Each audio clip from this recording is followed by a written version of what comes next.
সুপ্রিয় ভিউয়ার্স, আমরা জখম নিয়ে কথা বলবো। জখম যাকে আমরা বলি ওন্স। ওন্স কত প্রকার আমরা এখানে দেখছি। ওন্স অর্থাৎ জখম, ছিদ্র জখম, পাংচারের জখম, ইনসাইড কর্তন জখম অর্থাৎ কোন শক্ত বস্তুর আঘাতে যদি কেটে যায় সেটাকে আমরা বলি কাটা জখম।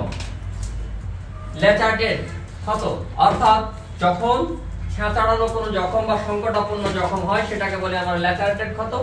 কন্ট্রিসাইড জখম যেটা থ্যাতলানো জখম, শক্ত কোনো বস্তুর আঘাতে যে জখমটা হয় সেটা হচ্ছে থ্যাতলানো জখম। যেমন হাতুড়ের আঘাত, শাবলের আঘাত, এমন কোনো বস্তুর আঘাতে যেটা হয়ে থাকে সেটাই থ্যাতলানো জখম। মিশ্র জখম যে জখমগুলো সবকিছুর ভিতরেই বিদ্যমান থাকে, সেটা ছেঁচাড়ানো হতে পারে, ভাঙা হতে পারে এবং কাটা ফাটা সবগুলোই যার ভিতরে বিদ্যমান সেটাকে বলে আমরা মিশ্র জখম।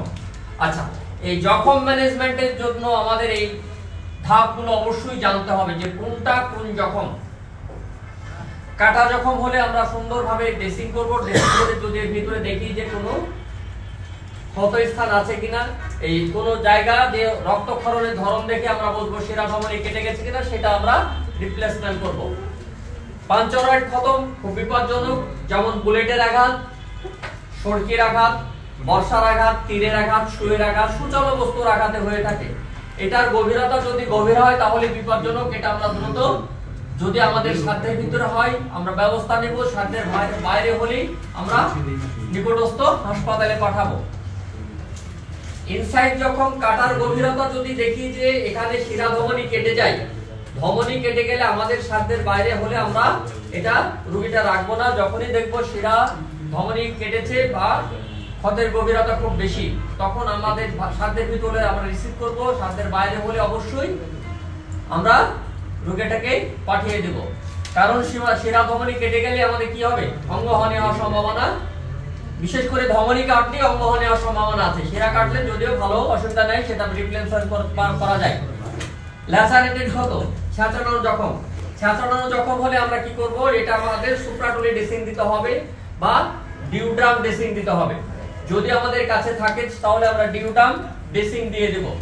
দিলেই এই রোগী দ্রুত আল্লাহর রহমতে কিওর হবে। আর যদি না থাকে তাহলে অন্তত নিউমাইসিন সালফেট জাতীয় অয়েন্টমেন্ট দিয়ে আমরা এটা ড্রেসিং করব। কি কি নিউমাইসিন সালফেট অর্থাৎ নেভানল মলম দিয়ে আমরা শুধু ভিজিয়ে রাখবো যদি আমাদের কাছে না থাকে। আচ্ছা, যদি কন্ট্রাসাইড জখম অর্থাৎ থ্যাতলানো জখম হয় তাহলে আমরা কি করব? ভিতরে হেমাটোমা থাকলে তাহলে আইস থেরাপি দেব। কি থেরাপি? আইস থেরাপি দেব। আইস থেরাপি কখন দেব? যতক্ষণ দেখব যে জায়গা গরম আছে, তার মানে ইন্টারনাল ভাবে কি হচ্ছে? রক্তক্ষরণ হচ্ছে। যখন ইন্টারনাল ভাবে রক্তক্ষরণ যতক্ষণ হবে ততক্ষণ গরম থাকবে, তখনই আমরা আইস থেরাপি দেব। কাপড়ে জড়ে আইস থেরাপি দেব আক্রান্ত স্থানে।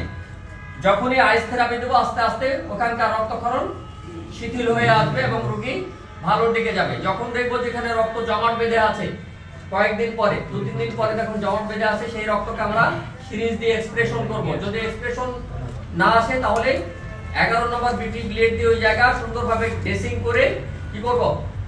ছোট্ট একটা ছিদ্র করে চাপ দিয়ে মরা রক্ত বের করে দেব। এরপর মিশ্র জখম। মিশ্র জখম যদি দেখি যে এখানে সব ভাঙা চোরা ছেঁড়া কাটা সবই বিদ্যমান থাকে তাহলে আমাদের সাধ্যের বাইরে হলে আমরা হাসপাতালে দেব। আর যদি দেখি না আমরা রিপ্লেসমেন্ট করতে পারবো তাহলে আমরা এটা সুন্দরভাবে পরিষ্কার পরিচ্ছন্ন করতে হবে। কারণ এই মিশ্র জখমের সব থেকে বেশি থাকে ফরেন বডি, বেশি থাকে মাটি, ঘাস, এই ঘাস পালা এগুলো বেশি থাকে, এই জন্য সুন্দরভাবে পরিষ্কার করতে হবে। তাহলে এই হচ্ছে আমার কি জখম। তাহলে জখম কয় প্রকার? 5 প্রকার। তাহলে কাটা জখম হলে আমরা পাংচার জখম হলে কি ফলো করব? যে ক্ষতের গভীরতা বেশি হলে, যদি এর ভিতরে কোনো হুক জাতীয় কোনো কিছু আটকে থাকে সেটাকে বের না করতে পারলে আমরা দ্রুত হাসপাতালে পাঠিয়ে দেব। আচ্ছা, কাটা জখমের গভীরতা বেশি হলেও আমরা হাসপাতালে পাঠিয়ে দেব। যদি ল্যাচারেট ক্ষত যদি দেখি যে অনেকখানি মাংস ছেঁচে দিয়ে খাবলা বেঁধে উঠে গেছে, তাকেও আমরা দ্রুত হাসপাতালে পাঠাবো। যে যখন দেখবো যে ভিতরে অনেক দিন থেকে রক্ত জমাট হয়ে আছে, কিন্তু আমার সাধ্যের বাইরে, হ্যাঁ, যেমন মনে করি টেস্টিজে অনেকখানি টেস্টিজের ওখানে স্পুটামের ভিতরে অর্থাৎ অন্ডকোষের যে থলি আছে থলির ভিতরে রক্ত জমে আছে, আমি ওটা আমার সাধ্যের বাইরে, ওটা আমি করতে পারবো না, হাসপাতালে পাঠিয়ে দেবো। আর মিশ্র জখম হলে তো আমার সাধ্যের ভিতর হলে দেখবো, না হলে আমরা পাঠিয়ে দেবো। থ্যাংক ইউ ভিউয়ার্স, আমরা উন্স নিয়ে কথা বললাম। সবাই ভালো থাকেন, আবার আমরা নতুন ভিডিও নিয়ে আসবো। আসসালামু আলাইকুম ওয়া রাহমাতুল্লাহি ওয়া বারাকাতুহু।